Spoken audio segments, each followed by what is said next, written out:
افراتفری جو آگے لکھا ہوا ہے بالکل ایسی ہی کنڈیشن ہوئی ہوئی ہے۔ اس کی نمایاں وجہ مسلمانوں کی اخلاقی و مذہبی پستی اور گراوٹ تھی۔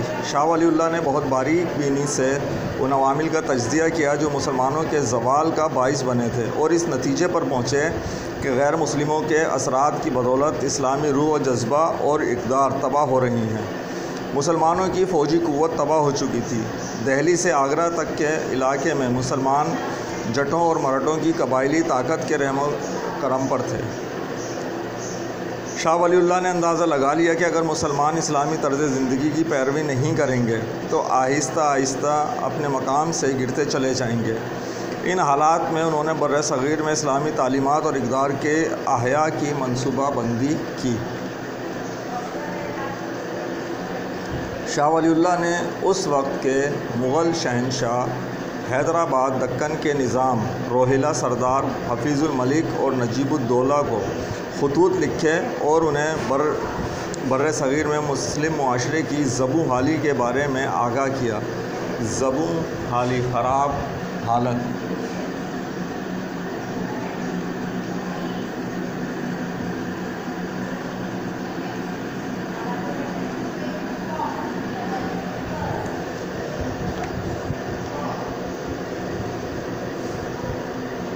انہوں نے افغانستان کے حکمران احمد شاہ ابدالی کو بھی خط لکھا اور درخواست کی کہ وہ مرہٹوں کے ظلم و ستم سے ہندوستان کے مسلمانوں کو نجات دلائیں۔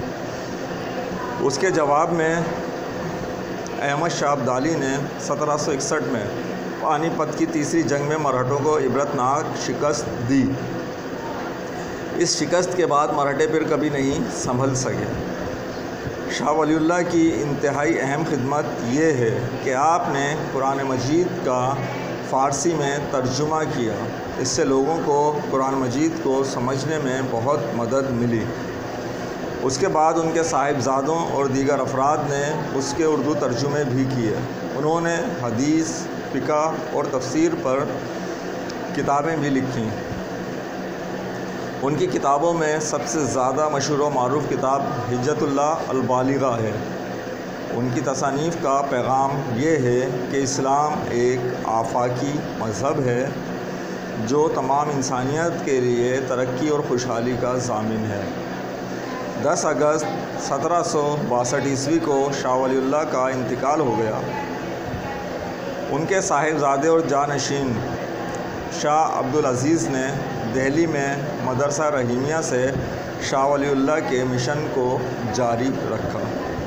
یہ تھی آپ کے پاس شاہ ولی اللہ کی تحریک، جنہوں نے اسلام کے بر صغیر میں اسلام پھیلانے میں اپنا کردار ادا کیا۔ اب جو ہے ہمارے پاس وہ ہے فرائضی تحریک۔ بر صغیر میں اسلامی فکر کی شمع کو دوبارہ روشن کرنے کے لیے احیائی تحریکوں کے آغاز کرنے والے سب سے نمایاں مصلحین میں حاجی شریعت اللہ کا نام سر فہرست ہے۔ وہ 1761 عیسوی میں فرید پور بنگال میں پیدا ہوئے۔ بہت کم عمری میں ہی آپ مقدس شہر مکہ روانہ ہو گئے، جہاں آپ نے 20 سال قیام کیا اور دینی تعلیم حاصل کی۔ وہ 1802 عیسوی میں اپنے آبائی وطن واپس آئے۔ دینی معاملات میں اپنے اہل وطن کی انتہائی خستہ اور ناگفتہ حالت دیکھ کر آپ کو شدید صدمہ پہنچا۔ ناگفتہ حالت یہ بھی خراب حالت، ذبح حالی، ناگفتہ حالت، یہ سب ایک ہی معنی دیتے ہیں ہمارے پاس۔ انہوں نے بنگال کے مسلمانوں کو غیر مسلم رسوم و رواج سے چھٹکارا پانے کا مشورہ دیا۔ انہوں نے اسلامی احکامات پر عمل پیرا ہونے کی ضرورت پر زور دیا اور ان اسلامی احکامات کو انہوں نے فرائض کا نام دیا۔ اسی لیے اسلامی اصولوں کے لیے ان کی تبلیغ و تلقین اور مسلمانوں کے لیے اصلاحی تحریک فرائضی تحریک کہلاتی ہے۔ فرائضی تحریک کا بنیادی مقصد ان اسلامی رسم و رواج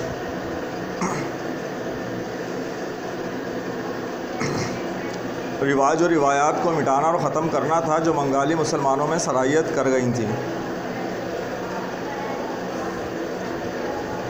اور اس نے مسلمانوں کو اسلامی تعلیمات کے مطابق صراط مستقیم پر لانے میں بڑی مدد کی۔ ابتدا میں انہیں بہت مشکلات اور دشواریوں کا سامنا کرنا پڑا، لیکن آہستہ آہستہ ان کی تحریک نے بنگالی مسلمانوں میں خود اعتمادی کا جذبہ بیدار کر دیا۔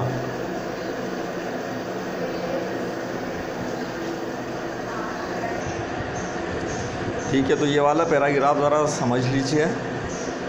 فرائضی تحریک کا بنیادی مقصد ان اسلامی رسم و رواج اور روایات کو مٹانا اور ختم کرنا تھا جو بنگالی مسلمانوں میں سرایت کر گئی تھی۔ مطلب وہ رسومات جو دراصل غیر اسلامی تھی اور وہ سرایت کر گئی تھی کس نام پر؟ مذہب کے نام کے اوپر، ان کو ختم کرنا تھا۔ وہ آج بھی ہمارے پاس بہت ساری ایسی غیر اسلامی رسومات پائی جاتی ہیں جو اسلام کے نام پر شامل ہو گئی ہیں۔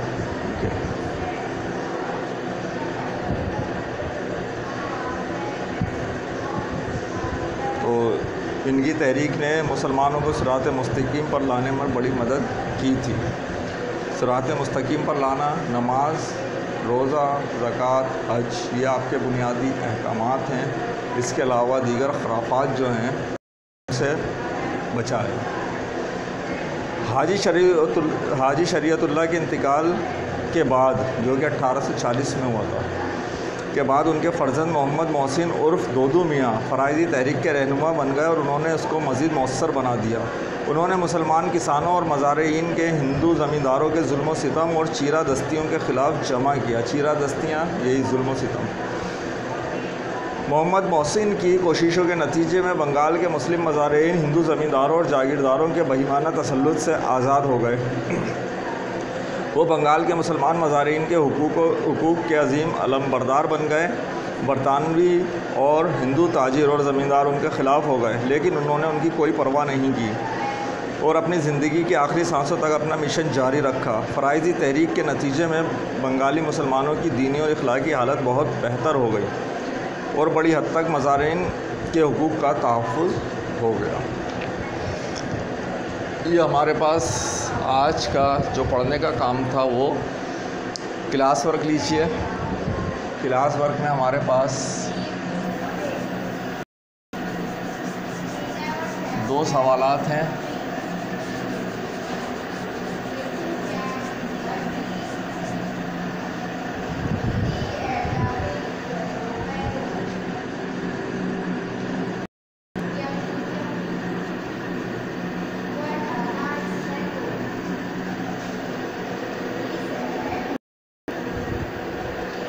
سوری، 2 نہیں، ایک ہی سوال ہے آپ کے پاس، اور وہ سوال ہے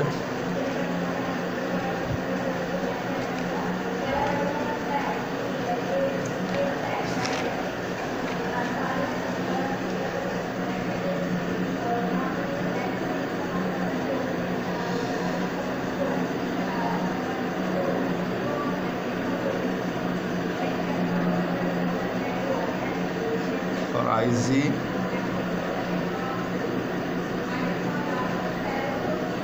تحریک کے کیا مقاصد تھے؟ ٹھیک ہے بچوں، یہ ہمارے پاس آج کے لیے کلاس ورک ہے۔ انشاءاللہ اس دوسرے سبق کے دوسرے لیکچر میں آپ سے ملتے ہیں۔ اللہ